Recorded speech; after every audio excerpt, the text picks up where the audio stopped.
નમસ્કાર વિદ્યાર્થી મિત્રો, વર્લ્ડ ઇન બોક્સ એકેડમીમાં આપ સર્વે મિત્રોનું સ્વાગત છે. મિત્રો, ફ્રી ઓનલાઈન બેચના ભાગરૂપે આજે આપણે મળ્યા છીએ કાયદા વિષયના આગળ અભ્યાસ કરવા માટે. મિત્રો, આપણે કાયદા વિષયની અંદર ટોટલ 10 પ્રકરણ ઇન્ડિયન પિનલ કોડ એટલે કે ભારતીય ફોજદારી ધારો જે કાયદાના આપણે 10 પ્રકરણનો અભ્યાસ પૂર્ણ કર્યો. 10મા પ્રકરણની આપણે અગત્યની કલમો પૈકીની 2 કલમો છે જે લાસ્ટ ટાઈમ બાકી છોડી 186 અને કલમ 188. તો આજે સૌ પ્રથમ છે મિત્રો આપણે એક કલમ 186 અને 188 નો અભ્યાસ પૂર્ણ કરીશું અને ત્યારબાદ આપણા પ્રકરણ 11 થી આપણો અભ્યાસ છે શરૂ આગળ કરીશું. પરંતુ મિત્રો એના પહેલા છે એ વિડીયોની લિંક છે એ તમારા મિત્રો સુધી શેર કરી દો, સાથે સાથે વિડીયોને લાઈક કરી દો અને વર્લ્ડ ઇન બોક્સ એકેડમીની જે યુટ્યુબ ચેનલ છે એને સબસ્ક્રાઇબ કરી લો, જેથી કરીને જ્યારે પણ આપણો લેક્ચર ગોઠવાય અથવા તો આપણી ફ્રી ઓનલાઈન બેચના જે લેક્ચરો ગોઠવાતા રહે તો એનું નોટિફિકેશન તમને અગાઉથી મળતું રહેશે.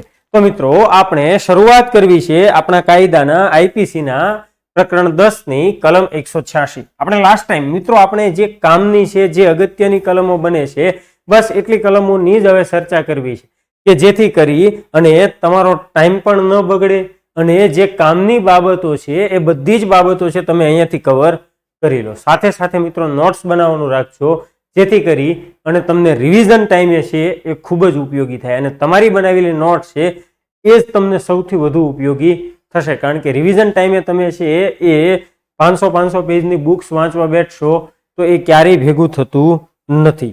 તો મિત્રો શરૂઆત કરીએ કલમ 186.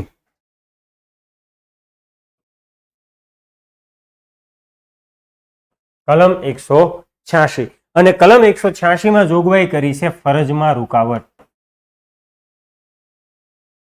ફરજમાં રૂકાવટ મિત્રો આ ખૂબ જ અગત્યની કલમ છે.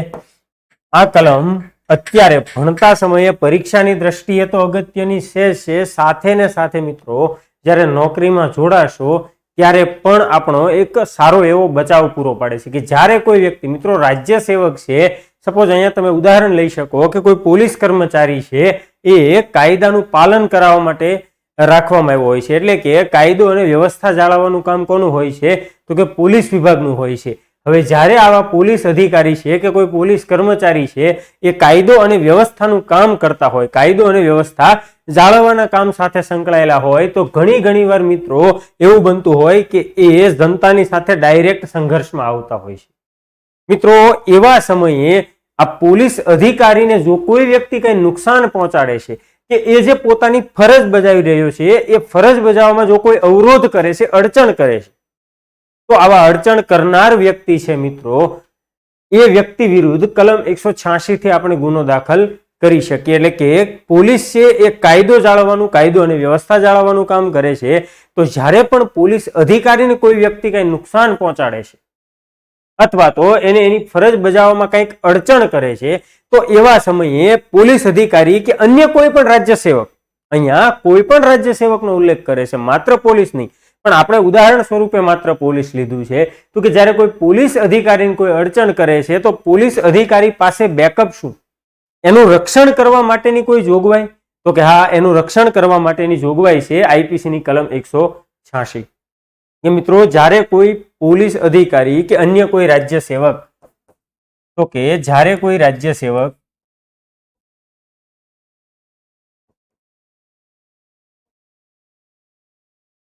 પોતાની કાયદેસરની ફરજ બજાવતો હોય, પોતાની કાયદેસરની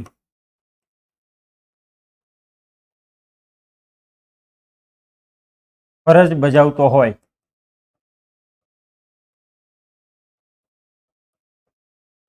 તેવા સમયે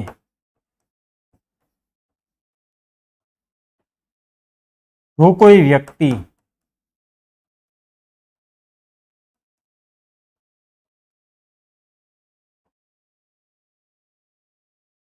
તેની ફરજમાં અડચણ કરશે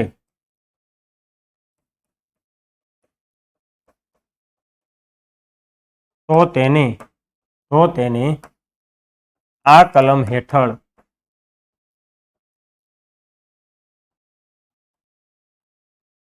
શિક્ષા કરી શકાય. કઈ કલમ હેઠળ મિત્રો? કલમ 186 હેઠળ આવી ફરજમાં રૂકાવટ કરનાર જે વ્યક્તિ છે એ વ્યક્તિને શિક્ષા કરી શકાય. કલમ 186. અને મિત્રો આ કલમમાં ગુજરાત સરકારે છે એ સુધારો કરેલો છે. અને મિત્રો કેન્દ્રના કાયદાની અંદર જ્યારે રાજ્ય સરકાર સુધારો કરે છે તો અહીંયા રાજ્ય સરકારે શું કરવું પડે? જાહેરનામું બહાર પાડવું પડે. હવે જાહેરનામાથી રાજ્ય સરકાર છે એ કાયદાની અંદર સુધારો કરી શકે છે. તો એ માટે મિત્રો ગુજરાત સરકાર દ્વારા જાહેરનામું બહાર પાડવામાં આવ્યું અને આ કલમ માટે જોગવાઈ કરવામાં આવી. કલમ 186, 188 બંને માટે જોગવાઈ કરવામાં આવી કે જ્યારે કોઈ વ્યક્તિ છે આ ગુનો ભારત દેશના અન્ય કોઈ ભાગમાં બનશે, આ ગુનો એટલે કે કલમ 186 હેઠળનો ગુનો છે એ ભારત દેશના અન્ય કોઈ ભાગમાં બનશે તો તે ગુનો કેવો ગણાશે? નોન કોગ્નિઝેબલ ગણાશે. કેવો ગુનો ગણવામાં આવશે મિત્રો?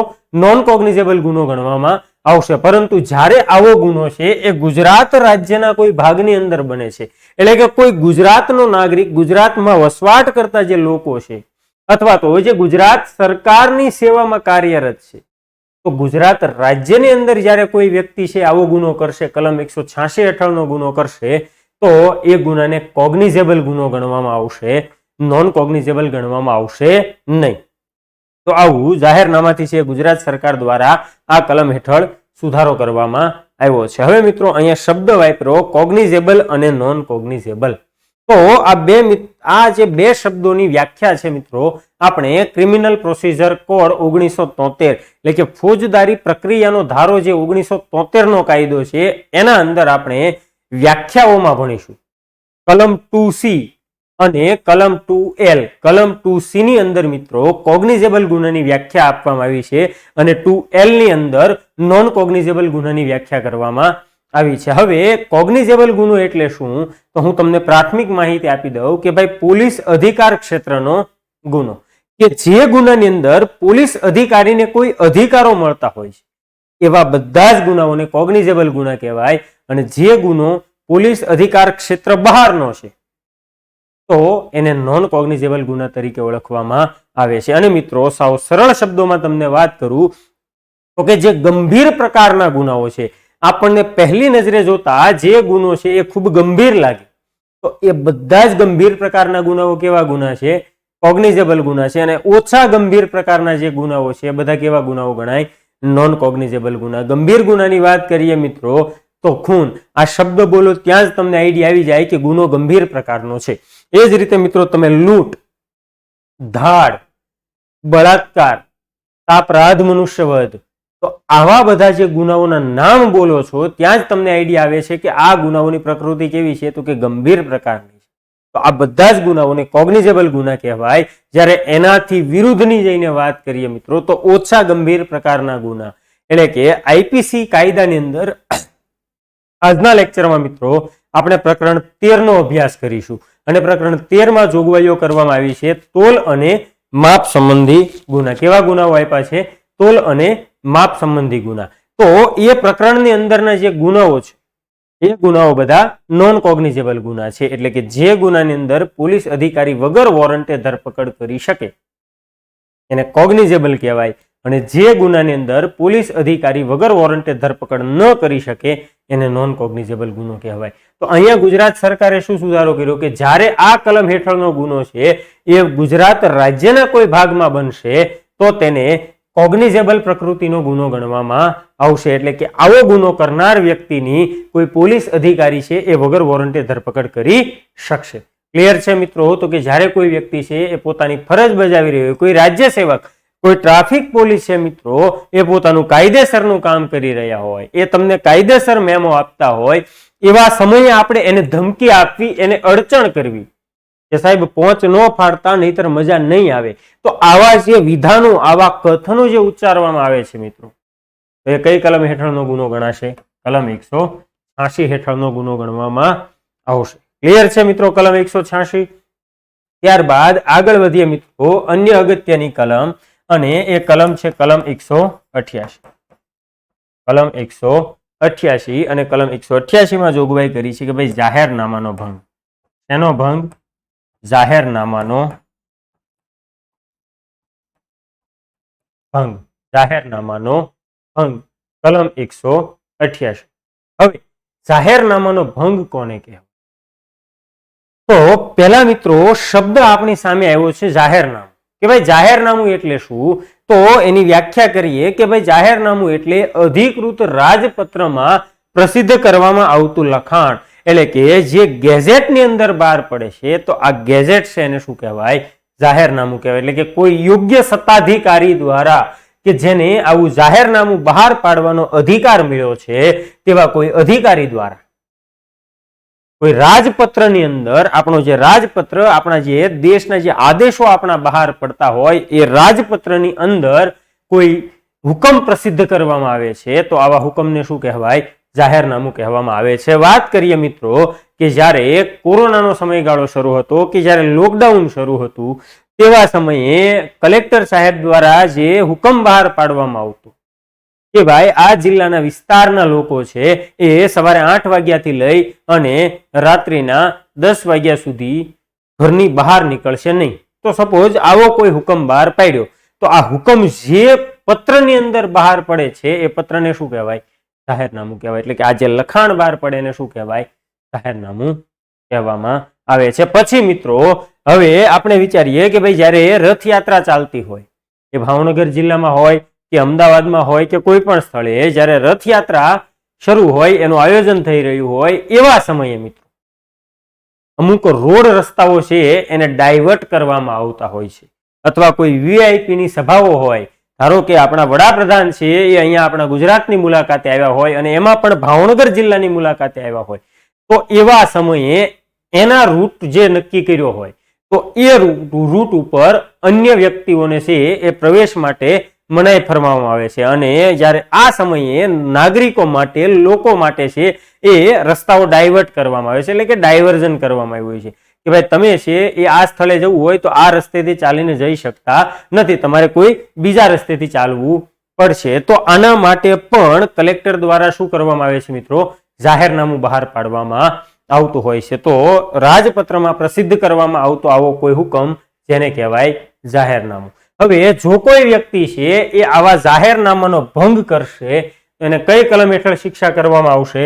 આઈપીસી ની કલમ 188 હેઠળ શિક્ષા કરવામાં આવશે. કઈ કલમ હેઠળ? 188 હેઠળ. હવે કોરોના સમયે માસ્ક બાંધી અને માસ્ક પહેરી અને બહાર નીકળવું, આવું જાહેરનામું કલેક્ટર સાહેબ દ્વારા બહાર પાડવામાં આવ્યું, અથવા તો રાજ્ય સરકારે જાહેરનામું બહાર પાડી શકે, તો રાજ્ય સરકાર દ્વારા જાહેરનામું બહાર પાડવામાં આવ્યું.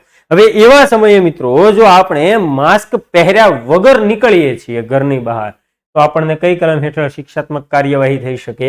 188 હેઠળ. કઈ કલમ હેઠળ? 188 હેઠળ. તો એને કહેવાય જાહેરનામાનો ભંગ. ત્યારબાદ આગળ વાત કરીએ મિત્રો કલમ 189 ની.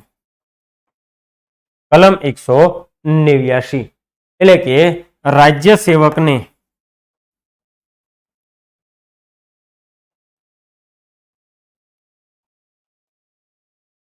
નુકસાન પહોંચાડવાની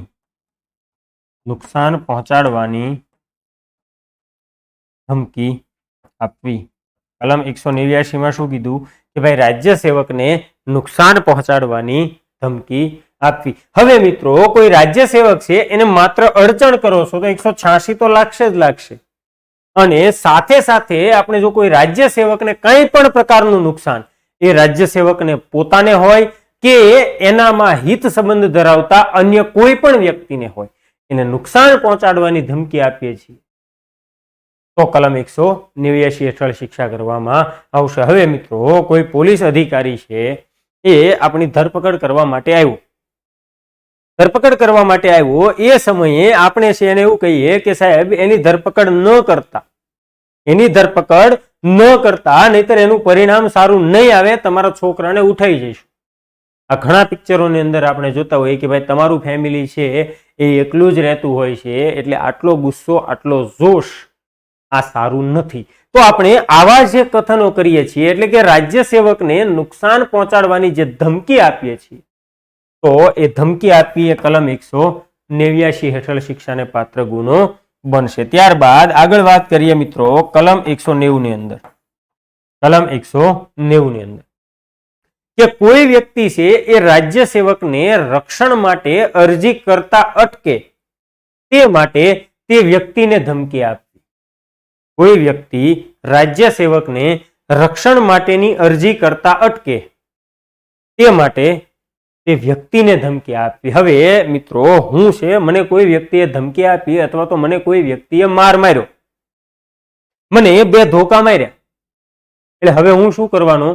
પોલીસ પાસે જવાનું કે સાહેબ મને ફલાણા વ્યક્તિ છે એને 2 ધોકા માર્યા છે. હવે જ્યારે હું પોલીસ પાસે રક્ષણ માંગવા માટે જતો હોઉં છું, એવા સમયે જો કોઈ પણ વ્યક્તિ કે મને મારનાર વ્યક્તિ હોય કે એનો કોઈ સંબંધી હોય કે એનો કોઈ મિત્ર હોય, એવો કોઈ પણ વ્યક્તિ છે એ મને રસ્તામાં રોકે છે અને વાત કરે છે કે જો ફરિયાદ કરી તો હજી વધારે મારશું. અને આપણે સિરિયલો અંદર હોય કે વેબ સિરીઝની અંદર હોય કે પછી આપણે ક્રાઇમ પેટ્રોલની અંદર છે એ વારંવાર જોતા હોઈએ છીએ કે કોઈ વ્યક્તિના સંતાનને ઉઠાવી લેવામાં આવે અથવા તો એના અંગત સંબંધી છે એને ઉઠાવી લેવામાં આવે. કોઈ બિઝનેસમેન હોય એના છોકરાને ઉઠાવી લેવામાં આવે. ઉઠાવી અને પછી એની પાસે શું કરવામાં આવે? મુક્તિદંડ માટેનું એને ફોન કરવામાં આવે કે તમારે જો તમારા છોકરાને સારો જોતો હોય તો 1 કરોડ રૂપિયા આપો, નહીતર અમે આને મારી નાખશું. અને પછી પાછળથી કહેવામાં આવે કે જો પોલીસને જાણ કરી તો તમારા છોકરાને અમે અહીંયા મારી નાખશું, એટલે કે એની લાશ ઘેરે આવશે. તો આ જે વાત કરી છે એ કઈ કલમ હેઠળનો ગુનો બનશે? 190 હેઠળનો ગુનો ગણવામાં આવે છે. તો મિત્રો પ્રકરણ 10 ની આ જે 4 અગત્યની કલમો હતી એના વિશેની ચર્ચા છે આપણે અહીંયા કમ્પ્લીટ કરી. 186 માં કીધું ફરજમાં રૂકાવટ, 187 માં રાજ્ય સેવકને સહાય કરવા બંધાયેલો વ્યક્તિ છે એને સહાય ન કરવા બાબત. કોઈ રાજ્ય સેવક છે, 187 ની વાત કરીએ મિત્રો કે કોઈ રાજ્ય સેવક છે એ જ્યારે આપણી પાસે કોઈ પણ પ્રકારની મદદ માંગે છે તો CRPC કાયદાની કલમ 37 પ્રમાણે મેજિસ્ટ્રેટ અને પોલીસને, ત્યાં આપણે 2 પર્ટિક્યુલર રાજ્ય સેવકોની વાત કરી કે મેજિસ્ટ્રેટ અને પોલીસને મદદ કરવી એ લોકોની ફરજ છે. એટલે કે કોઈ પોલીસ અધિકારી છે જ્યારે કોઈ ગુનેગારની ધરપકડ કરવા માટે આપણી મદદ માગે એ સામાન્ય નાગરિકની મદદ માગે છે. તો અહીંયા નાગરિકની ફરજ શું રહેશે કે પોલીસ અધિકારીને ગુનેગારની ધરપકડ કરવામાં મદદ કરવી. હવે જો પોલીસ અધિકારીને આવા નાગરિક દ્વારા મદદ કરવામાં નથી આવતી, સહાય કરવામાં નથી આવતી તો એ 187 હેઠળનો ગુનો બનશે. ત્યારબાદ 88 માં કીધું છે મિત્રો જાહેરનામાનો ભંગ, અને 89 માં કીધું કે રાજ્ય સેવકને નુકસાન પહોંચાડવાની, હાનિ કરવાની ધમકી આપવી. અહીંયા નુકસાનના સ્થાને તમે હાનિ શબ્દને પણ લઈ શકો અને ઈજા કરવી એવો શબ્દ પણ વાપરી શકો. તો કે આ ઈજાની વ્યાખ્યા આપણે કઈ કલમમાં ભણીને આવ્યા છીએ એ તમારે મને કમેન્ટ બોક્સમાં જણાવવાનું રહેશે. ત્યારબાદ 90 માં કીધું કે કોઈ વ્યક્તિ છે એ રાજ્ય સેવકને રક્ષણ માટેની અરજી કરતા અટકે એવા ઈરાદાથી તેને નુકસાન પહોંચાડવાની ધમકી આપવી. તો કલમ 190 હેઠળનો ગુનો ગણવામાં આવશે. ત્યારબાદ આગળ વધીએ મિત્રો પ્રકરણ નંબર 11 માં. તો અહીંયા સુધીની જોગવાઈઓ છે આપ લોકોને ક્લિયર થઈ ગઈ હશે. ત્યારબાદ પ્રકરણ 11 ખૂબ અગત્યનું પ્રકરણ છે મિત્રો. પ્રકરણ 11 તો કે ખોટા પુરાવા અને જાહેર ન્યાય વિરુદ્ધના ગુનાઓ. કેવા ગુનાઓ? ખોટા પુરાવા અને જાહેર ન્યાય વિરુદ્ધના ગુના. કલમ 191 થી 229 એ સુધીની જોગવાઈઓ છે. કેટલી જોગવાઈઓ છે? 191 થી 229 એ સુધીની જોગવાઈઓ કરવામાં આવી છે પ્રકરણ 11 ની અંદર. તો મિત્રો અહીંયા આ જે પ્રકરણ ભણવાનું છે એ પ્રકરણની અંદર આપણને જે ગુનાઓ આપ્યા છે એ ગુનાઓને 2 ભાગમાં ડિવાઈડ કરવામાં આવ્યા છે. પહેલો ભાગ છે ખોટા પુરાવાને લગતા ગુના અને બીજો ભાગ છે ન્યાયિક કાર્યવાહીને અસર કરતા ગુના, એટલે કે જાહેર ન્યાય વિરુદ્ધના ગુના. ખોટા પુરાવાને લગતા ગુના અને ન્યાયિક કાર્યવાહીને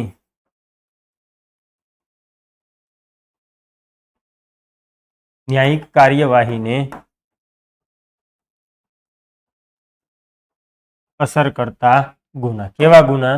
ન્યાયિક કાર્યવાહીને અસર કરતા ગુના. તો આ 2 પ્રકારના ગુના આપ્યા છે. જેમાં વાત કરીએ મિત્રો કલમ 191 ની, તો 191 નો ગુનો કયો? તો ભાઈ ખોટો પુરાવો આપવો. 192 નો ગુનો કયો? તો કે ખોટો પુરાવો ઉભો કરવો.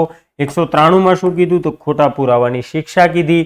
194 માં કીધું મોતની શિક્ષાને પાત્ર ગુનામાં દોષિત ઠરાવવાના ઈરાદાથી ખોટો પુરાવો. 195 માં કીધું કે આજીવન કેદની શિક્ષાને પાત્ર કે કેદની શિક્ષાને પાત્ર ગુનામાં દોષિત ઠરાવવાના ઈરાદાથી ખોટો પુરાવો. 96 માં કીધું કે પુરાવો ખોટો હોવાનું જાણવા છતાં તેનો સાચા તરીકે ઉપયોગ કરવો. 197 માં કીધું છે ખોટું પ્રમાણપત્ર કાઢી આપવું. 198 માં કીધું છે કે ખોટું પ્રમાણપત્ર હોવાનું જાણવા છતાં તેનો સાચા તરીકે ઉપયોગ કરવો. 199 માં ખોટો એકરાર કરવો. અને 200 માં કીધું કે આવો ખોટો એકરાર હોય તે એકરારને સાચા તરીકે વાપરવો. તો મિત્રો આ બધા જે ગુનાઓ આપણે અહીંયા જોયા છે, આ ગુનાઓ બધા કેવા ગુનાઓ છે? ખોટા પુરાવા સાથે સંબંધિત ગુનાઓ છે. જ્યારે જાહેર ન્યાય વિરુદ્ધના ગુના એટલે કે ન્યાયિક કાર્યવાહીને અસર કરતા ગુના એટલે કેવા ગુના? કે જો કોઈ વ્યક્તિ છે મિત્રો એ પુરાવાનો નાશ કરે એટલે કે કલમ 201 હેઠળનો ગુનો કરે છે, પછી કોઈ દસ્તાવેજનો નાશ કરે છે પુરાવા તરીકે રજૂ થતો અટકાવવા માટે, તો 204 હેઠળનો ગુનો છે. દીવાની કે ફોજદારી કાર્યવાહીમાં ખોટું નામ ધારણ કરે છે તો 205 હેઠળનો ગુનો ગણવામાં આવશે. એ જ રીતે અદાલતનો તિરસ્કાર કરે છે તો 228 હેઠળનો ગુનો ગણવામાં આવશે. હવે આવા ગુનાઓના કારણે મિત્રો થાય છે શું? ન્યાયિક કાર્યવાહીમાં વિલંબ થાય. તો અહીંયા ન્યાયિક કાર્યવાહીની વ્યાખ્યા પણ આપણે CRPC કાયદાની અંદર અભ્યાસ કરીશું. તો આ ગુનાઓના કારણે મિત્રો જે ન્યાયિક કાર્યવાહી જે સમયગાળાની અંદર, જે સમય મર્યાદાની અંદર થવી જોઈએ એ પૂર્ણ નથી થઈ શકતી. એટલા માટે એને કેવા ગુનાઓ કહેવાય? જાહેર ન્યાય વિરુદ્ધના ગુનાઓ ગણવામાં આવે છે. એવા જ પ્રકરણ અગત્યના પ્રકરણ 11 ખોટા પુરાવા અને જાહેર ન્યાય વિરુદ્ધના ગુના કલમ 191 થી 229 એ હેઠળના. એમાં સૌ પ્રથમ વાત કરીએ મિત્રો કલમ 191. કલમ 191 અને કલમ 191 માં કીધું છે ખોટો પુરાવો આપવો. ખોટો પુરાવો આપવો. હવે મિત્રો ખોટો પુરાવો આપવો એમ ક્યારે કહેવાય? ખોટો પુરાવો આપવો એમ ક્યારે કહેવાય? કે જો કોઈ વ્યક્તિ, પહેલા વ્યાખ્યા સાંભળજો, જો કોઈ વ્યક્તિ કોઈ ન્યાયિક કાર્યવાહીની અંદર કે અન્ય કોઈ કાર્યવાહીની અંદર, જો કોઈ વ્યક્તિ કોઈ ન્યાયિક કાર્યવાહીની અંદર કે અન્ય કાર્યવાહીની અંદર જે કોઈ કથન શબ્દ વાપરું છું, જે કોઈ મૌખિક કથન ખોટું છે, એવું છે મૌખિક કથન ખોટું છે એવું જાણવા છતાં પણ એ કથનનો સાચા કથન તરીકે ઉપયોગ કરે છે તો એને કહેવાય ખોટો પુરાવો આપવો. શું કહેવાય? ખોટો પુરાવો આપવો.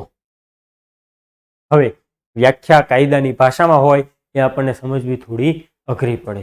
એના માટે આપણી પાસે ઉદાહરણ હોવું જોઈએ. તો ઉદાહરણ હોય તો આપણે બહુ સરળતાથી સમજી શકીએ. તો એના માટેનું ઉદાહરણ મિત્રો અહીંયા લખું છું કે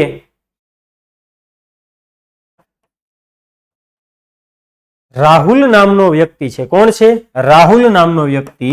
અને આ વ્યક્તિ છે સાક્ષી, કોઈ પણ ગુનાનો સાક્ષી છે. રાહુલ નામનો વ્યક્તિ છે શું? તો કે ભાઈ રાહુલ નામનો વ્યક્તિ છે એ સાક્ષી છે. હવે રાહુલ નામનો વ્યક્તિ છે એ રોહિત વિરુદ્ધ સાક્ષી આપે છે, રોહિત વિરુદ્ધ જુબાની આપે છે કે તળાજા વિસ્તારની અંદર, વિસ્તાર છે કયો? તો કે તળાજા તાલુકાનો. તો કે તળાજાની અંદર જે ખૂન કરવામાં આવ્યું છે, તળાજા એ આપણા ભાવનગર જિલ્લાનો એક તાલુકો છે. તો કે રાહુલ છે એ રોહિત વિરુદ્ધ નિવેદન આપે છે, જુબાની આપે છે, સાક્ષી આપે છે કે તળાજાની અંદર તારીખ 4/7/2023 ના રોજ જે ખૂન થયું છે એ ખૂન રોહિતે કર્યું છે. અને આ ખૂન કરતા મેં રોહિતને એટલે કે રાહુલે રોહિતને નજરે જોયો છે. આવું નિવેદન કોણ કરે છે કોર્ટની અંદર? રાહુલ. કોના વિરુદ્ધ? રોહિત વિરુદ્ધ. સમજો, રાહુલ સાક્ષી છે એ રોહિત વિરુદ્ધ શું જુબાની આપે છે કે તળાજાની અંદર તારીખ 4/7/2022 ના રોજ જે ખૂન થયું છે એ ખૂન રોહિતે કર્યું છે અને રોહિતને મેં ખૂન કરતા નજરે જોયો છે. આવું નિવેદન આપ્યું એટલે રોહિતનો વકીલ છે એ કોઈ પુરાવો લઈ આવે છે. રોહિતનો વકીલ શું કરે છે? કોઈ પુરાવો લઈ આવે છે કે જે તારીખે રાહુલભાઈ વાત કરે છે કે રોહિતે તળાજામાં ખૂન કર્યું છે એ તારીખે 4/7/23 ના રોજ આ રોહિત છે એ હાઈકોર્ટ આસિસ્ટન્ટની પરીક્ષા આપવા માટે, એની હમણાં જ ગઈ ને, હાઈકોર્ટ આસિસ્ટન્ટની પરીક્ષા આપવા માટે ગાંધીનગર ગયો હતો. ક્યાં ગયો હતો? રોહિત ક્યાં ગયો હતો? ગાંધીનગર. શું કામ ગયો હતો? હાઈકોર્ટ આસિસ્ટન્ટની પરીક્ષા આપવા માટે. આ એની હોલ ટિકિટ અને આ એની બસની ટિકિટ. અને તમે ઈચ્છા પડે તો તમે એ સ્થળ ઉપરના સીસીટીવી કેમેરા પણ ચેક કરી શકો છો કે જે સમયે ખૂન થયું છે એ સમયે આ રોહિત નામનો વ્યક્તિ છે એ ગાંધીનગરમાં કોઈ ક્લાસરૂમમાં બેઠો બેઠો હાઈકોર્ટ આસિસ્ટન્ટનું પેપર આપી રહ્યો હતો. હવે આ વસ્તુ દસ્તાવેજી પુરાવો રજૂ કર્યો એટલે આ વસ્તુ સાબિત થઈ ગઈ કે રોહિત ક્યાં હતો? ગાંધીનગર. પણ મિત્રો અહીંયા રાહુલે કયો ગુનો કર્યો કહેવાય? ખોટો પુરાવો આપવો. એને મૌખિક કથન કર્યું હતું. રાહુલે શું કર્યું હતું? મૌખિક કથન કર્યું હતું. એ પોતે જાણતો હતો કે હું રોહિત ઉપર આરોપ લગાડું છું, પણ એ તારીખે તો રોહિત ગાંધીનગર હતો. આવું જાણતો હતો, તેમ છતાં પણ રાહુલે શું કર્યું? આવું મૌખિક નિવેદન આપ્યું છે. તો એને શું કહેવાય? રાહુલના ગુનાને ખોટો પુરાવો આપવાનો ગુનો કર્યો ગણાય. શું ગણવામાં આવશે મિત્રો? ખોટો પુરાવો આપવાનો ગુનો ગણવામાં આવશે.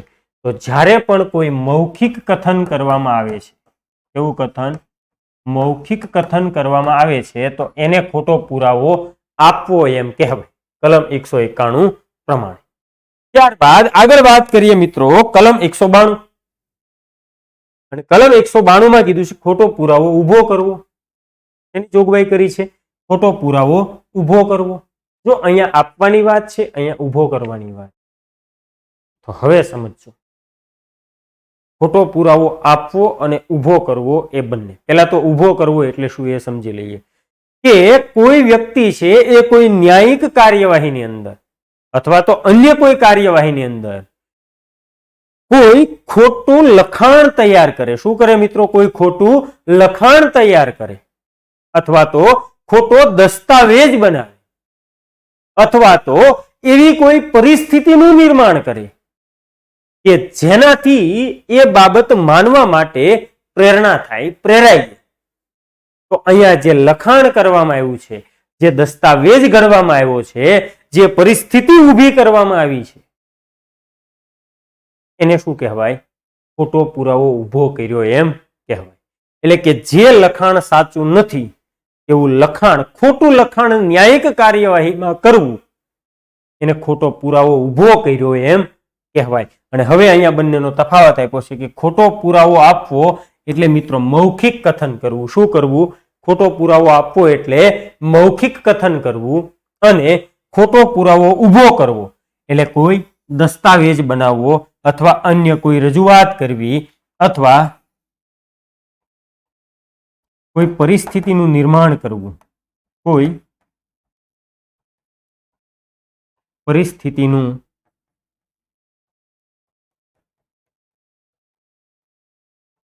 નિર્માણ કરવું. તો એને કહેવાય ખોટો પુરાવો ઊભો કરવો. હવે તો દ્રશ્યમ મૂવી બધાએ જોયું હશે. અજય દેવગણનું મૂવી છે દ્રશ્યમ મૂવી છે, એ આપ બધા લોકોએ જોયું હશે. તો તેમાં અજય દેવગણ શું કરે છે? તેમની છોકરીને બચાવવા માટે શું કરે છે કે ભાઈ કોઈક સંત હોય એની સભામાં ગયા હતા એવો પાસ મેળવી લે, તે સ્થળે હોટેલમાં રોકાયા હતા તેવો પાસ બનાવે છે, તેની રજીસ્ટ્રેશન મેળવી લે છે અને સાથે ને સાથે બસની ટિકિટ પણ મેળવી લે છે. શું કરે છે? બસની ટિકિટ પણ મેળવી લે છે. તો અહીંયા શું કર્યું? એને ખોટો પુરાવો ઊભો કર્યો એમ ગણાય. શું કરાય? ઊભો કર્યો એમ ગણાય. તો માત્ર મૌખિક કથન કરે તો આપ્યો, અને કોઈ પરિસ્થિતિનું નિર્માણ કરે, કોઈ લખાણ કરે, કોઈ દસ્તાવેજ બનાવે તો એને કહેવાય ખોટો પુરાવો ઊભો કર્યો. હવે મિત્રો હજી એક આગળ બીજું ઉદાહરણ આપો કે રાહુલ નામનો વ્યક્તિ છે, એ વ્યક્તિ આ રોહિત નામનો વ્યક્તિ દારૂ વેચવાના ગુનામાં દોષિત ઠરે. રાહુલ શું કરે છે કે રોહિત નામનો વ્યક્તિ છે એ દારૂ વેચવાના ગુનામાં દોષિત ઠરે એવા ઈરાદાથી રોહિતની વાડીએ, કઈ જગ્યાએ? રોહિતની વાડીએ અથવા તો રોહિતના ખેતરમાં અથવા તો રોહિતના ઘરમાં એ દારૂની એક પેટી છુપાવી દે છે. રાહુલ શું કરે છે? રોહિતને ફસાવવાના ઈરાદાથી સમજો, એને ફસાવવાના ઈરાદાથી શું કર્યું? પેટી છુપાવી. તો અહીંયા એને શું કર્યું? કોઈ પરિસ્થિતિનું નિર્માણ કર્યું. તો એને પણ શું કહેવાય? ખોટો પુરાવો ઉભો કર્યો. ખરેખર રોહિત વિરુદ્ધ, રોહિત આવો કોઈ ધંધો નહોતો કરતો, તેમ છતાં પણ રાહુલે શું કર્યું? આવી પરિસ્થિતિનું નિર્માણ કર્યું. અને હવે આ દારૂની જે બોટલો છે, એક પેટી, એ ક્યાંથી મળવાની? રોહિતના ઘરમાંથી મળવાની. એટલે પોલીસ પાસે શું માનવાને કારણ બનશે? કે રોહિત આ ધંધો કરતો હશે. તો માનવાને કારણ બન્યું. તો અહીંયા રાહુલે શું કર્યું કહેવાય? ખોટો પુરાવો ઉભો કર્યો એમ કહેવાય. શું કહેવામાં આવશે મિત્રો? ખોટો પુરાવો ઉભો કર્યો એમ કહેવામાં. તો આ વાત હતી મિત્રો કલમ 191 અને કલમ 192 ની. આપ લોકોને ક્લિયર થઈ ગશે. ત્યારબાદ આગળ વધીએ મિત્રો.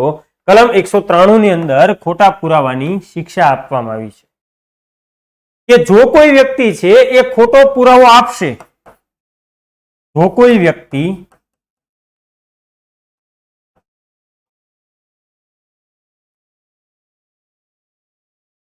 ખોટો પુરાવો આપશે કે ઉભો કરશે,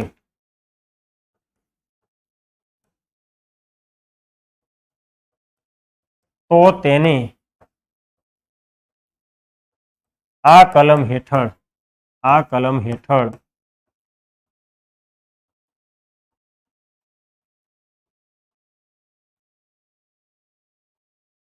શિક્ષા કરવામાં આવશે. કેટલી શિક્ષા કરવાની? તો કે ન્યાયિક કાર્યવાહીમાં ખોટો પુરાવો ઉભો કરે તો 7 વર્ષની, બેમાંથી કોઈ પણ પ્રકારની. કેદના કેટલા પ્રકારો છે એ તમારે મને કમેન્ટ બોક્સમાં જવાબ આપવાનો રહેશે. અને સાથે ને સાથે શિક્ષાના પ્રકારો કઈ કલમમાં આપવામાં આવ્યા છે અને શિક્ષાના પ્રકારો કેટલા છે? તો આ 3 પ્રશ્નોના જવાબ તમારે મને કમેન્ટ બોક્સમાં આપવાના રહેશે. અને અન્ય કોઈ કાર્યવાહીમાં જો ખોટો પુરાવો આપે કે ઉભો કરે, બંને, એટલે 191 હેઠળનું કાર્ય કરે કે 192 હેઠળનું કાર્ય કરે, એ બંનેની સજા કઈ કલમમાં છે? 193 માં છે. ન્યાયિક કાર્યવાહી એટલે શું? તો કે અદાલતની અંદર જે કોઈ કાર્યવાહી ચાલતી હોય તે બધી જ કાર્યવાહીને શું કહેવાય? ન્યાયિક કાર્યવાહી કહેવામાં આવે છે. જ્યારે અદાલતની બહાર જે કોઈ કાર્યવાહીઓ ચલાવવામાં આવે છે એને શું કહેવામાં આવશે? અન્ય કાર્યવાહી કહેવામાં આવશે. એટલે કે રાહુલે જે રોહિતના ઘરમાં આ દારૂની પેટી મૂકી હતી, તો આ અન્ય કાર્યવાહી છે, કારણ કે ત્યાં પોલીસ કાર્યવાહી કરતા હતા, જ્યારે અહીંયા અદાલત કાર્યવાહી કરશે. એટલે કે લશ્કરી કોર્ટ, જે કોર્ટ માર્શલ સમક્ષ, કોર્ટ માર્શલ હેઠળ જે કાર્યવાહી ચાલે છે, એમને પણ શું કહેવામાં આવશે?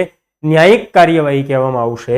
અને ન્યાયિક કોર્ટ એટલે કે આપણે અન્ય કોઈ પણ કોર્ટ, એ સુપ્રીમ કોર્ટ હોય, હાઈકોર્ટ હોય કે અન્ય કોઈ પણ કોર્ટ હોય, તો આ કોર્ટોની સમક્ષ જે કાર્યવાહી ચલાવવામાં આવે છે એ બધી જ કાર્યવાહીને કેવી કાર્યવાહી ગણવામાં આવશે? ન્યાયિક કાર્યવાહી ગણવામાં આવશે. અને સાથે સાથે ટ્રિબ્યુનલ સમક્ષ જે કોઈ કાર્યવાહીઓ ચલાવવામાં આવે છે તો એનો પણ સમાવેશ ન્યાયિક કાર્યવાહીમાં કરવામાં આવશે. તો અહીંયા પ્રશ્ન થાય કે ભાઈ ટ્રિબ્યુનલ એટલે શું? તો મિત્રો ટ્રિબ્યુનલ એ પણ એક પ્રકારની શું ગણવામાં આવશે? કોર્ટ ગણવામાં આવશે. તમે સાંભળ્યું હોય કે 2 રાજ્યો વચ્ચે જ્યારે કોઈ નદીના પાણીને લઈ અને વિવાદ સર્જાય છે, તો એ વિવાદના નિવારણ માટે જળ વિવાદ ટ્રિબ્યુનલની રચના કરવામાં આવતી હોય છે. તો આ ટ્રિબ્યુનલ સમક્ષ જે કાર્યવાહી ચલાવવામાં આવે છે એને પણ શું કહેવામાં આવશે?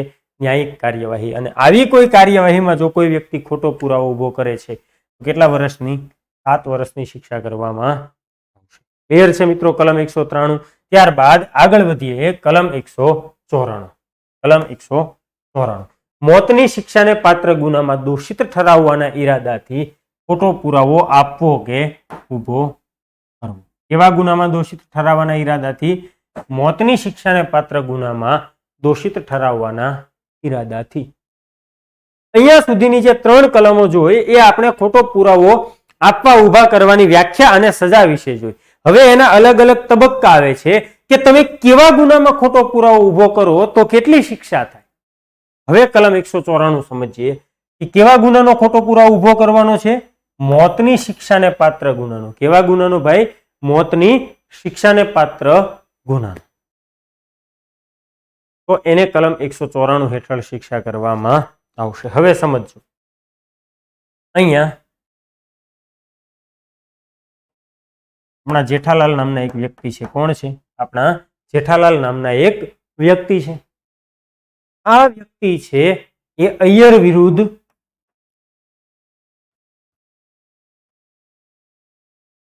રાજ્ય વિરુદ્ધ યુદ્ધ કરવાના ગુનાનો ખોટો પુરાવો ઉભો કરે છે. કયા ગુનાનો?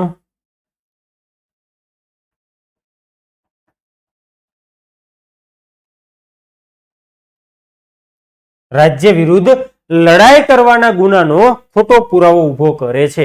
હવે મને જવાબ આપો કે રાજ્ય વિરુદ્ધ લડાઈ કરવી એટલે કે ભારત સરકાર વિરુદ્ધ લડાઈ કરવી, લડાઈ કરવાની કોશિશ કરવી કે લડાઈ કરવાનું દુષ્પ્રેરણ કરવું એ કઈ કલમ હેઠળ શિક્ષાને પાત્ર ગુનો ગણાય છે અને એના અંદર કેટલી શિક્ષા કરવામાં આવશે?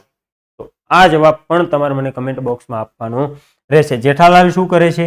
અય્યર વિરુદ્ધ કયા ગુનાનો ખોટો પુરાવો ઉભો કરે છે? રાજ્ય વિરુદ્ધ લડાઈ કરવાના ગુનાનો. હવે આ કલમની અંદર મિત્રો કલમ છે 121. કઈ કલમ?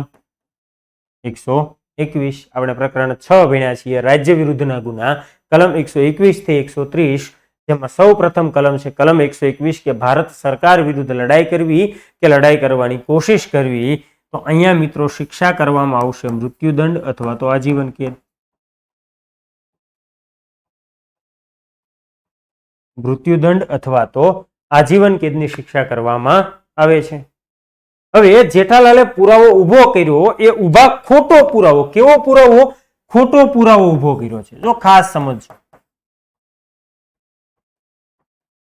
ખોટો પુરાવો ઉભો કર્યો છે. આ ઉભા કરાયેલા ખોટા પુરાવાના કારણે અય્યરને કલમ 121 હેઠળ મૃત્યુદંડની શિક્ષા કરવામાં આવે છે. કેટલી શિક્ષા કરવામાં આવે છે? મૃત્યુદંડની શિક્ષા કરવામાં આવે છે. અને અય્યર ઉપર આ સજાની અમલવારી પણ થઈ જાય છે. શું થાય છે? અય્યર ઉપર આ શિક્ષાની અમલવારી પણ કરી દેવામાં આવે છે. એટલે કે આ વ્યક્તિને ફાંસીના માંચડે ચડાવી દેવામાં આવે છે. હવે કાર્યવાહીના કોઈ પણ તબક્કે છે એ જાણવા મળ્યું કે ભાઈ આ જેઠાલાલ નામના વ્યક્તિએ છે તો આ નિર્દોષ વ્યક્તિને ફસાવવા માટે ખોટો પુરાવો ઉભો કર્યો હતો. શું કર્યું હતું? ખોટો પુરાવો ઉભો કર્યો હતો. તો હવે આ વ્યક્તિને કેટલી શિક્ષા થાય? તો કે ખોટો પુરાવો આપનાર કે ઉભો કરનારને પણ મૃત્યુદંડની સજા કરવાની. કેટલી સજા કરવાની? મૃત્યુદંડની શિક્ષા કરવાની રહેશે કલમ 194 હેઠળ. ત્યારબાદ આગળ વધીએ મિત્રો કલમ 195 કે આજીવન કેદ કે કેદની શિક્ષાને પાત્ર ગુનામાં દોષિત ઠરાવવાના ઈરાદાથી ખોટો પુરાવો આપવો કે ઉભો કરવો. હવે આવા કોઈ ગંભીર ગુનાનો પુરાવો ન હોય પણ અન્ય કોઈ પણ ગુનાનો ખોટો પુરાવો ઉભો કરે છે તો કઈ કલમ હેઠળ શિક્ષા કરવામાં આવશે? 195 હેઠળ શિક્ષા કરવામાં આવશે. અહીંયા મિત્રો તમારે એક પણ સજા યાદ રાખવાની નથી કારણ કે શિક્ષાઓ આપણને પૂછવામાં હજી સુધી આવી નથી. પીએસઆઈમાં એકવાર કલમ 201 પુરાવાનો નાશ કરવાની શિક્ષા પૂછવામાં આવી છે. એના સિવાય હજી સુધી કોઈ શિક્ષાઓ પૂછાઈ હોય એવું મારા ધ્યાનમાં આવ્યું નથી. તો કલમ 194, 195. ત્યારબાદ 195 એની વાત કરીએ મિત્રો કે ખોટો પુરાવો આપવા માટે કોઈ વ્યક્તિને ધમકી આપવી કે લાલચ આપવી. ખોટો પુરાવો આપવા માટે કોઈ વ્યક્તિને ધમકી આપવી. હવે આ આપણો રાહુલ નામનો વ્યક્તિ છે. એ રાહુલ નામનો વ્યક્તિ છે એ રાકેશ નામના વ્યક્તિને, કોને? રાકેશ નામના વ્યક્તિને રોહિત વિરુદ્ધ, કોના વિરુદ્ધ? રોહિત વિરુદ્ધ. રાહુલ નામનો વ્યક્તિ છે એ કોને? રાકેશ નામના વ્યક્તિને રોહિત નામના વ્યક્તિ વિરુદ્ધ ખોટો પુરાવો આપવા માટે ધમકી આપે છે. શું કરે છે? ધમકી આપે છે. અહીંયા રાહુલે કઈ કલમ હેઠળ ગુનો કર્યો કહેવાય? 195 એ હેઠળ. અને અહીંયા પણ એને 7 વર્ષ સુધીની શિક્ષા કરવામાં, બેમાંથી કોઈ પણ પ્રકારની કેદની. ત્યારબાદ 196 કીધું કે ખોટો પુરાવો હોવાનું જાણવા છતાં તેનો સાચા તરીકે ઉપયોગ કરવો તો કલમ 196 લાગશે. અને 197 કીધું છે ખોટું પ્રમાણપત્ર કાઢી આપવું. કે કોઈ વ્યક્તિ કે સંસ્થા જાણે છે કે એ જે કાઢી આપે છે એ પ્રમાણપત્ર કેવું છે? ખોટું પ્રમાણપત્ર છે. તેમ છતાં પણ કાઢી આપે. એની પાસે કોઈ સત્તા નથી, ઓથોરિટી નથી. તેમ છતાં પણ કોઈ સંસ્થા છે શું કરે છે? આવું ખોટું ડુપ્લિકેટ સર્ટિફિકેટ કાઢી આપે છે.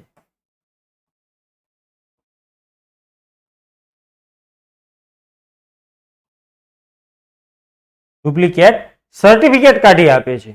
તો આવું સર્ટિફિકેટ કાઢી આપનાર એ કલમ 197 માં વ્યાખ્યા કર્યા પ્રમાણેનું કાર્ય કૃત્ય ગણવામાં આવશે, ગુનો ગણવામાં આવશે. ખોટું પ્રમાણપત્ર કે કોઈ દાવા કે કાર્યવાહીની અંદર જ્યારે કોઈ વ્યક્તિ છે કોઈ ખોટું પ્રમાણપત્ર કાઢી આપે છે. હવે આનું ઉદાહરણ લઈએ મિત્રો, તો કે કોઈ વ્યક્તિ વિકલાંગ ન હોય, કોઈ વ્યક્તિ વિકલાંગ ન હોય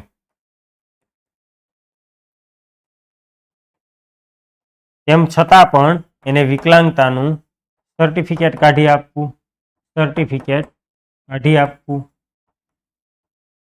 કોઈ ડોક્ટર છે એ કોઈ વ્યક્તિ અસ્થિર મગજનો ન હોય તેમ છતાં પણ એને બચાવવા માટે સર્ટિફિકેટ કાઢી આપે કે એ તો સ્થિર મગજનો છે, તો અહીંયા ડોક્ટરે કાઢી આપેલું સર્ટિફિકેટ પણ કેવું કહેવાશે?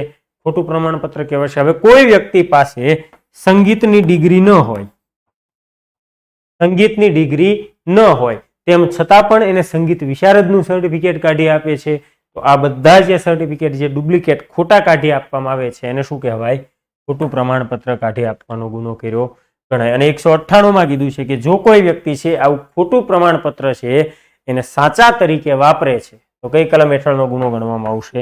198 હેઠળનો ગુનો ગણવામાં આવશે કે ખોટા પ્રમાણપત્રને સાચા તરીકે વાપરવું, ખોટા પ્રમાણપત્રને સાચા તરીકે વાપરવું. હવે કોઈ વ્યક્તિ છે એ કોઈ ખોટું પ્રમાણપત્ર હોય તેનો સાચા તરીકે ઉપયોગ કરે છે તો 198 હેઠળ શિક્ષાને પાત્ર ગુનો ગણવામાં આવે છે. હવે જો કોઈ વ્યક્તિ છે આવું ડુપ્લિકેટ વિકલાંગતાનું જે ખોટું સર્ટિફિકેટ છે એ સર્ટિફિકેટના આધારે સરકારી નોકરી મેળવે છે તો કઈ કલમ? 198 હેઠળનો એ ગુનો ગણવામાં આવશે. કઈ કલમ હેઠળનો? 198 હેઠળનો. કે કોઈ વ્યક્તિ છે એ સંગીતનું સર્ટિફિકેટ ખોટું સર્ટિફિકેટ ધરાવે છે, એ જાણે છે કે આ ખોટું સર્ટિફિકેટ છે, તેમ છતાં પણ મિત્રો એ ખોટા સર્ટિફિકેટને સાચા તરીકે વાપરી અને નોકરીએ લાગે છે તો એ પણ કઈ કલમ હેઠળ આવશે? 198 હેઠળ. ત્યારબાદ 199 અને 200 એકરારમાં ખોટું કથન અને ખોટા એકરારનો સાચા તરીકે ઉપયોગ કરવો એ આપણા માટે ખાસ અગત્યની બનતી નથી. એ ડાયરેક્ટ અગત્યની કલમ છે કલમ 201 કે પુરાવાનો નાશ કરવો. કલમ 201 માં કઈ જોગવાઈ કરી છે? પુરાવાનો નાશ કરવો. કે કોઈ ગુનેગારને શિક્ષામાંથી બચાવવાના ઈરાદાથી, કોઈ ગુનેગારને શિક્ષામાંથી બચાવવાના ઈરાદાથી કોઈ વ્યક્તિ દ્વારા આ પુરાવાનો નાશ કરવામાં આવે એટલે કે સબૂત મિટાવવામાં આવે છે તો એ કઈ કલમ હેઠળ? 201 હેઠળનો ગુનો ગણવામાં આવશે. હવે જો જે પુરાવાનો નાશ કર્યો છે, જે સબૂત મિટાવ્યા છે એ ગુનો જો મોતની શિક્ષાને પાત્ર હોય, એની શિક્ષાને પાત્ર હોય, મોતની શિક્ષાને પાત્ર હોય તો પુરાવાનો નાશ કરનારને કેટલા વર્ષની શિક્ષા કરવામાં આવશે? 7 વર્ષની શિક્ષા કરવામાં આવશે. અને જે સબૂત મિટાવ્યા છે એ આજીવન કેદની શિક્ષાને પાત્ર ગુનો હોય અને પુરાવાનો નાશ કરશે તો પુરાવાનો નાશ કરનારને કેટલી શિક્ષા કરવામાં આવશે? 3 વર્ષની. અને અન્ય કોઈ પણ શિક્ષાને પાત્ર, અન્ય કોઈ કેદની શિક્ષાને પાત્ર ગુનો હોય અને એવા ગુનાના પુરાવાનો નાશ કરશે તો કેટલી શિક્ષા કરવામાં આવશે? 4થા ભાગની સજા કરવામાં આવશે. આ શિક્ષા કોને કરવામાં આવશે? પુરાવાનો નાશ કરનાર વ્યક્તિને કરવામાં આવશે. હવે સમજશું ઉદાહરણથી. હવે કોઈ એક વ્યક્તિ છે, સોહિલ નામનો એક વ્યક્તિ છે. કોણ છે? સોહિલ નામનો એક વ્યક્તિ છે. આ સોહિલ નામના વ્યક્તિએ તેની પત્નીનું ખૂન કર્યું. શું કર્યું? સોહિલે તેની પત્નીનું ખૂન કર્યું. સોહિલનો મિત્ર છે કોઈ રોહન. સોહિલનો મિત્ર કોણ છે? એ રોહન નામનો વ્યક્તિ છે. સોહિલે શું કર્યું? તેની પત્નીનું ખૂન કર્યું. હવે સોહિલે એની પત્નીનું ખૂન કર્યું અને સોહિલનો મિત્ર રોહન છે એ શું કરે છે? આ સોહિલને લાશ ઠેકાણે પાડવામાં મદદ કરે છે. લાશ ઠેકાણે પાડવી મિત્રો એનો મતલબ એવો થાય કે પુરાવાનો નાશ કરવો, કે લાશ છે એને ટુકડા કરી અને જંગલમાં ફેંકી દેવી. કે જે શ્રદ્ધા હત્યાકાંડ થયો દિલ્હીમાં, કે આફતાબ દ્વારા જે શ્રદ્ધાની હત્યા કરવામાં આવી અને એ હત્યા કર્યા બાદ એના શરીરના ટુકડા કરી અને જંગલમાં અલગ અલગ જગ્યાએ ફેંકી દેવામાં આવ્યા તો આને શું કહેવાય? પુરાવાનો નાશ કર્યો કહેવાય. હવે આ રોહન છે અને લાશ ઠેકાણે પાડવામાં મદદ કરે, એટલે કે લાશ સળગાવી દે, લાશ કોઈ જળ પાણીમાં ફેંકી આવે છે, તો કે દફનાવી દેવામાં આવે છે, તો આ બધાને શું કહેવાય? પુરાવાનો નાશ કર્યો કહેવાય. તો અહીંયા આવા પુરાવાનો નાશ કરવા બદલ મિત્રો રોહનને કેટલી શિક્ષા થઈ શકે? 3 વર્ષની શિક્ષા થઈ શકે. કારણ કે ખૂનના ગુનામાં કેટલી સજા કરવામાં આવશે? સોહિલને આજીવન કેદની શિક્ષા કરવામાં આવશે. એટલે કે આજીવન કેદની શિક્ષાને પાત્ર ગુનાનો પુરાવાનો નાશ કર્યો છે એને. કઈ કલમ આવશે? 201 લાગશે. કોને? રોહનને. કોઈ વ્યક્તિ છે, આપણે ક્રાઇમ પેટ્રોલ અંદર જોતા હોય કે કોઈ વ્યક્તિ છે ખૂન કર્યા પછી જે બ્લડ પીડ્યું હોય, જે લોહી પીડ્યું હોય, એ લોહીને ધોઈ નાખે છે, તો આને પણ શું કહેવાય? પુરાવાનો નાશ કર્યો એમ ગણાય. કલમ 201 થી. ત્યારબાદ અહીંયા લખી છે ડાયરેક્ટ કલમ 204.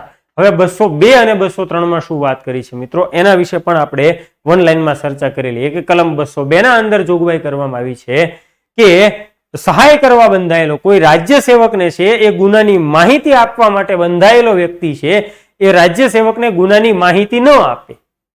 કોઈ રાજ્ય સેવકને ગુનાની માહિતી આપવા માટે બંધાયેલો વ્યક્તિ છે, એ રાજ્ય સેવકને માહિતી ન આપે. હવે એનું ઉદાહરણ લઈએ મિત્રો કે કોઈ એક ઉસ્માનભાઈ નામનો એક વ્યક્તિ છે કે જેને ઘરફોડ ચોરી કરી છે, એટલે કે ઘરફોડીનો ગુનો કર્યો છે. આપણે ઘરફોડની વ્યાખ્યા કલમ 345 માં ભણીશું. ઘરફોડ એટલે શું? તો કે કોઈ વ્યક્તિના રહેણાંકના સ્થળની અંદર આવવા જવાના રસ્તા સિવાયના રસ્તેથી પ્રવેશવું. એટલે કે કોઈ વ્યક્તિ છે બીજાના ઘરમાં દિવાલ ફેંકીને ગુનો કરવાના ઈરાદે પ્રવેશ, અથવા તો છપ્પર ફાડકે આય, તો એ બધાને શું કહેવાય? ઘરફોડનો ગુનો ગણવામાં આવે છે. હવે ઉસ્માન નામનો વ્યક્તિ છે એ ઘરફોડીના ગુનાનો આરોપી છે અને એ નાસ્તો ફરે છે. આ ઉસ્માન જે નાસ્તો ફરે છે એની માહિતી છે એ કોઈ અબ્દુલ નામના વ્યક્તિ પાસે છે. કોની પાસે છે? અબ્દુલ નામના વ્યક્તિ પાસે છે કે ઉસ્માન આ જગ્યાએ છુપાયેલો છે. તો અહીંયા અબ્દુલને ફરજ શું કે એને પોલીસને માહિતી આપવી જોઈએ, કારણ કે ગુનેગારની માહિતી છે અથવા કોઈ ગુનાની માહિતી છે, તો આને પોલીસને આપવી જોઈએ. પરંતુ અબ્દુલ છે ઉસ્માનને બચાવવા માટે આવી માહિતી પોલીસને આપતો નથી. અહીંયા અબ્દુલે કઈ કલમ હેઠળનો ગુનો કર્યો કહેવાય? કલમ 202 હેઠળનો ગુનો કર્યો કહેવાય. અને આ જ વ્યક્તિ જો ગુનાની ખોટી માહિતી આપે છે તો કલમ 203 હેઠળનો ગુનો ગણવામાં આવશે. કઈ કલમ હેઠળનો ગુનો ગણીશું મિત્રો? કલમ 203 હેઠળનો ગુનો ગણવામાં આવશે. અને ત્યારબાદ કલમ 204 કે પુરાવા તરીકે રજૂઆત અટકાવવા માટે દસ્તાવેજનો નાશ કરવો. પુરાવા તરીકે રજૂઆત અટકાવવા માટે દસ્તાવેજનો નાશ કરવો. હવે કોઈ વ્યક્તિ છે એ કોઈ દસ્તાવેજ હોય, એ દસ્તાવેજને જ્યારે અદાલતની અંદર હાજર કરવા જતો હોય એવા સમયે અન્ય કોઈ વ્યક્તિ છે આવી અને આ દસ્તાવેજ છે એને બાળી નાખે છે અથવા તો ફાડી નાખે છે, તો કઈ કલમ હેઠળનો ગુનો ગણાય? 204 હેઠળનો ગુનો ગણાય. એટલે મિત્રો આપણે એવું પણ કહી શકીએ જો કોઈ વ્યક્તિ FIR ની કોપી ફાડી નાખે છે તો એને કઈ કલમ હેઠળનો ગુનો ગણાય? 204 હેઠળનો ગુનો ગણવામાં આવે છે. સિંઘમ પિક્ચરની અંદર જે જયકાંત શીકરે છે શું કરે છે? ફાડી નાખેલો શિવા FIR ફાડી નાખે છે સિંઘમ પોતે, એ શું ગણાય? પુરાવાનો નાશ કર્યો એમ, સોરી દસ્તાવેજનો નાશ કર્યો એમ ગણવામાં આવશે કલમ 204 મુજબ. હવે ઉદાહરણથી સમજજો કે અ અને બ આ બંને ભાઈઓનું એક મકાન છે. અ અને બ આ બંને ભાઈઓનું એક સંયુક્ત મકાન છે કે જે મકાનનો દસ્તાવેજ આ અ ના નામનો છે. દસ્તાવેજ કોના નામનો છે? અ ના નામનો દસ્તાવેજ છે. અને બ નામનો વ્યક્તિ છે એ આ મકાન ઉપર દાવો કરે છે કે ભાઈ આ મકાન તો મારું છે, મારા ભાઈનું નથી. એટલે હવે કોર્ટ કઈ રીતે નક્કી કરશે કે મકાન કોનું છે? તો આ દસ્તાવેજ મંગાવીને. એટલે અદાલતે અને હુકમ કર્યો કે ભાઈ તમે છે એ દસ્તાવેજ લઈને આવો, અમારી સમક્ષ આવો. હવે જો અ નામનો વ્યક્તિ દસ્તાવેજ લઈ અને અદાલતમાં પહોંચી જાય છે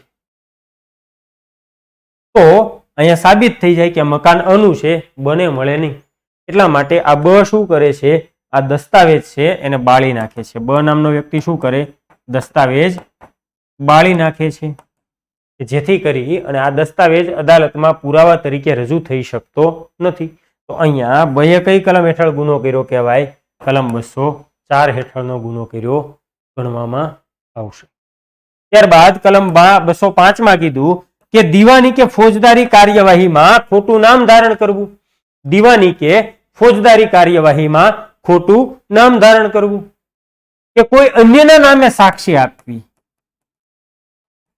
કોઈ વ્યક્તિ અન્ય વ્યક્તિના નામે સાક્ષી આપે, અન્ય વ્યક્તિના નામે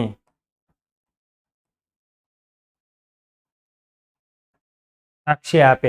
હવે રમેશ નામનો વ્યક્તિ છે એ કોર્ટની અંદર જઈને વાત કરે કે હું રાહુલ છું અને મેં પોતે આ ખૂન નજરે જોયું છે, તો અહીંયા રમેશે શું કર્યું કહેવાય? કલમ 205 હેઠળનો ગુનો કર્યો ગણાશે. કઈ કલમ હેઠળનો ગુનો કર્યો ગણાય?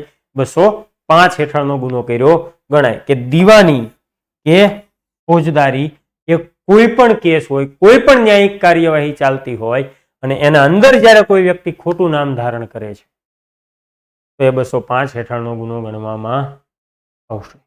દીવાની કેસો અને ફોજદારી કેસો, ક્રિમિનલ કેસ અને સિવિલ કેસ, આ બંને કેસ અલગ અલગ પડે છે. હવે ફોજદારી કેસો એટલે શું? તો કે ભાઈ ખૂન, લૂંટ, ધાડ, બળાત્કાર, આવા બધા ગુનો.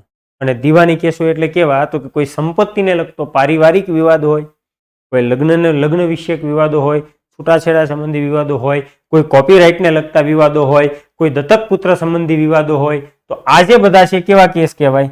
દીવાની કેસ. અને એના સિવાય બધા ફોજદારી કેસો ગણવામાં આવશે. આવી કોઈ કાર્યવાહીની અંદર જો કોઈ વ્યક્તિ ખોટું નામ ધારણ કરે છે એટલે કે બીજા કોઈના નામથી સાક્ષી આપી દે છે તો એ કલમ 205 હેઠળનો ગુનો ગણવામાં આવશે. ક્લિયર છે મિત્રો? ઘણીવાર આપણે કહેતા હોય કે ભાઈ ગુનો એને નહીં, મેં કર્યો છે, તમે જેલની અંદર મને પૂરો.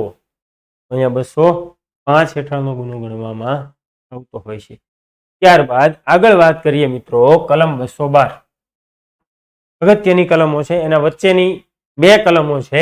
કલમ 209 કે કોર્ટમાં બદદાનતથી દાવો કરવા અંગે, અને કલમ 211 માં કીધું કે કોઈને હેરાન કરવાના ઈરાદાથી એના ઉપર ખોટું તહોમત મૂકવું. એટલે કે અહીંયા વાત કરી છે કોર્ટમાં ખોટી ફરિયાદ કરવાની, અને અહીંયા વાત કરી છે એના ઉપર ખોટો આરોપ મૂકવાની, એટલે કે FIR દાખલ કરાવવાની.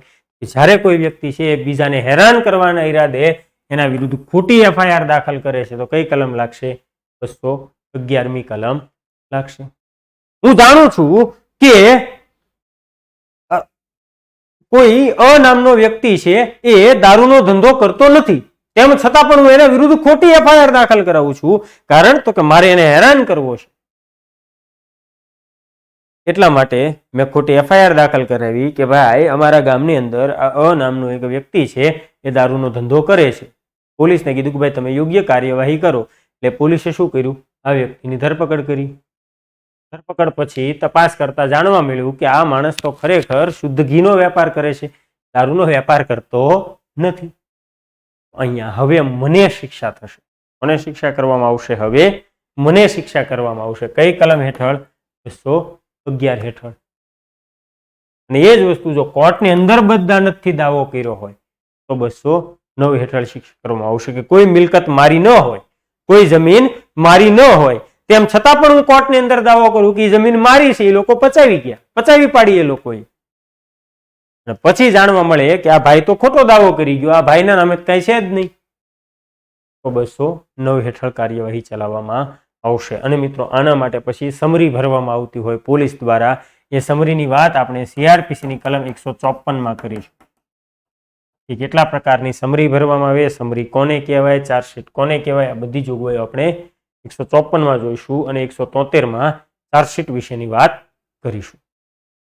ત્યારબાદ કલમ 212 ની અંદર વાત કરી છે કે ગુનેગારને આશરો આપવા બાબત, કે કોઈ ગુનેગારને શિક્ષામાંથી બચાવવાના ઈરાદે આશરો આપવો. કે કોઈ પણ ગુનાનો ગુનેગાર હોય અને જો કોઈ વ્યક્તિ છે આવા ગુનેગારને આશરો આપશે તો કઈ કલમ હેઠળ ગુનો ગણાશે? 212 હેઠળ. તો હવે મિત્રો તમારે મને જવાબ આપવાનો છે કે કલમ 212 ની અંદર ગુનેગારને આશરો આપવાની જોગવાઈ છે. હવે આના અગાઉ આપણે આશરો આપવા સંબંધી કેટલી કલમો ભણ્યા? એકમાં વ્યાખ્યા ભણ્યા, પછી બીજી કંઈક 2-3 કલમો વચ્ચે ભણ્યા અને આ કલમ ભણ્યા. તો હવે આના અગાઉ આપણે કેટલી કલમો આશરો આપવા સંબંધી ભણ્યા છીએ એનો જવાબ તમારે મને કમેન્ટ બોક્સમાં આપવાનો રહેશે. ત્યારબાદ કલમ 216 ની વાત કરીએ કે કસ્ટડીમાંથી નાસી ગયેલાને આશરો આપવા બાબત. કસ્ટડીમાંથી નાસી ગયેલાને આશરો આપવા બાબત કે કોઈ ગુનેગાર કે જેની ધરપકડ કરી લેવામાં આવી છે અને એ વ્યક્તિ આ કાયદેસરની કસ્ટડીમાંથી ફરાર થઈ ગયો છે, ભાગી ગયો છે, તો હવે જ્યારે આવો કસ્ટડીમાંથી ભાગેલો કોઈ આરોપી છે અને એને કોઈ વ્યક્તિ આશરો આપશે તો કઈ કલમ હેઠળ ગુનો ગણાશે? 216 હેઠળ ગુનો ગણવામાં આવશે. કઈ કલમ હેઠળનો ગુનો ગણવામાં આવશે મિત્રો? કલમ 216 હેઠળનો એને ગુનો ગણવામાં આવશે. અને ત્યારબાદ આજના લેક્ચરની છેલ્લી કલમ મિત્રો કલમ 216A કે લૂંટારૂ અથવા તો ધાડપાડુઓને આશરો આપવા બાબત. લૂંટારુઓ અથવા તો ધાડપાડુઓને આશરો આપવા બાબત કે જો કોઈ વ્યક્તિ છે એ લૂંટનો કોઈ ગુનેગાર હોય એને આશરો આપે અથવા તો ધાડનો ગુનેગાર હોય એવા ગુનેગારને આશરો આપે, એટલે કે આવા લૂંટારૂ કે ધાડપાડુઓને આશરો આપે છે તો એ કઈ કલમ હેઠળનો ગુનો બનશે? કલમ 216A હેઠળનો ગુનો ગણવામાં આવશે. કસ્ટડીમાંથી નાસી ગયેલાને તો 216, લૂંટારૂ કે ધાડપાડુને તો 216A અને એના સિવાયને કોઈ પણ ગુનેગારને તો 212 હેઠળ એને શિક્ષા કરવામાં આવશે. આ સજા કોને કરવામાં આવશે? આશરો આપનારને કરવામાં આવશે. અને અહીંયા તમામમાં મિત્રો પતિ કે પત્નીનો અપવાદ છે એ એપ્લાય થાય જ છે કે પતિ કે પત્ની જો એકબીજાને આશરો આપે છે તો એને ગુનો ગણવામાં આવતો નથી. અને હવે મેં તમને જે પ્રશ્ન પૂછો કે અત્યાર સુધીમાં આપણે આશરો આપવાની કેટલી કલમો ભણ્યા, તો હવે એના વિશે થોડી વાત કરી લઈએ. કે સૌ પ્રથમ કલમ ભણ્યા આપણે 52A. કઈ કલમ ભણ્યા? 52A. આશરો આપવાની વ્યાખ્યા કે જ્યારે કોઈ વ્યક્તિ છે કોઈ ગુનેગારને શિક્ષામાંથી બચાવવાના ઈરાદાથી કોઈ પણ પ્રકારની મદદ કરે, એને રહેઠાણ પૂરું પાડે, એને કપડાં આપે, એને ખોરાક આપે, એમ કોઈ પણ પ્રકારની મદદ કરે છે એને શું કહેવાય? આશરો આપ્યો એમ ગણાય. ત્યારબાદ મિત્રો આપણે 130 ભણ્યા કે રાજ્ય કેદી કે યુદ્ધ કેદીને આશરો આપવો. કે કોઈ યુદ્ધ કેદી હોય અને એ પકડાયો હોય અને એ નાસી છૂટે છે તો આવા નાસી છૂટેલા યુદ્ધ કેદીને આશરો આપવો તો એ પણ ગુનો ગણવામાં આવશે. ત્યારબાદ 136 માં કીધું કે લશ્કરમાંથી ભાગેડું થયેલા કોઈ સૈનિકને આશરો આપવો, 36 હેઠળનો ગુનો ગણાશે. ત્યારબાદ 157 માં ભણ્યા છીએ કે ગેરકાયદે મંડળીના સભ્યોને આશરો આપવો. ગેરકાયદે મંડળીના સભ્યોને આશરો આપવો. ત્યાર પછી કલમ 212, 216 અને 216A. 212 માં કીધું ગુનેગારને આશરો આપવો, 216 માં કીધું કે કસ્ટડીમાંથી નાસી ગયેલાને આશરો આપવો અને 216A માં કીધું કે લૂંટારુઓ અથવા તો ધાડપાડુઓને આશરો આપવા બાબત. તો આટલી કલમો આપણે 7 જેટલી કલમો છે આશરો આપવા સંબંધિત ભણ્યા છીએ. હવે સાથે તમારે મને અત્યાર સુધી જે કલમો ભણ્યા છીએ એમાં એક બીજો જવાબ પણ આપવાનો છે કે આપણે અત્યાર સુધી જેટલી પણ કલમો 216A સુધી ભણ્યા તેમાં કેટલી કલમોમાં મૃત્યુદંડની શિક્ષા કરવામાં આવી છે? કેટલી કલમોમાં મૃત્યુદંડની શિક્ષા કરવામાં આવી છે? આનો જવાબ પણ તમારે મને કમેન્ટ બોક્સમાં આપવાનો રહેશે. તો મિત્રો આજના લેક્ચરમાં છે આપણે અહીંયા સુધી રાખીશું, કલમ 216A સુધી. આગળનું પ્રકરણ થોડી બહુ જે અગત્યની કલમો બાકી બચે છે એ નેક્સ્ટ ટાઈમ કમ્પ્લીટ કરીશું અને ત્યાર પછી આ પ્રકરણ કમ્પ્લીટ કર્યા બાદ આપણે આગળનો અભ્યાસ છે એ કરીશું. તો મિત્રો ફરીથી એકવાર વિડીયો લેક્ચરની લિંક છે એને મેક્સિમમ તમારા મિત્રો સુધી શેર કરી દો જેથી કરીને એ લોકો પણ આપણે આ ઓનલાઈન બેચમાં જોડાઈ જાય અને આ બેચ ભણી અને એ પોતાનું જે સપનું છે એને સાકાર કરી શકે. સાથે સાથે મિત્રો જો વિડીયો ગમ્યો હોય તો વિડીયોને લાઇક કરવાનો છે અને વર્લ્ડ બોક્સ કેરિયર એકેડમી, આપણી જે વર્લ્ડ બોક્સ એકેડમી છે આપણી એ એકેડમીની યુટ્યુબ ચેનલ છે મિત્રો, એને સબસ્ક્રાઇબ પણ કરી લેવાની રહેશે. તો મળીએ મિત્રો નેક્સ્ટ ટાઈમ. ત્યાં સુધીમાં તમે લોકો છે એ મસ્ત તૈયારી કરો, સાથે સાથે તંદુરસ્ત રહો તેવી શુભકામનાઓ. Thank you so much. જય હિન્દ, જય ભારત.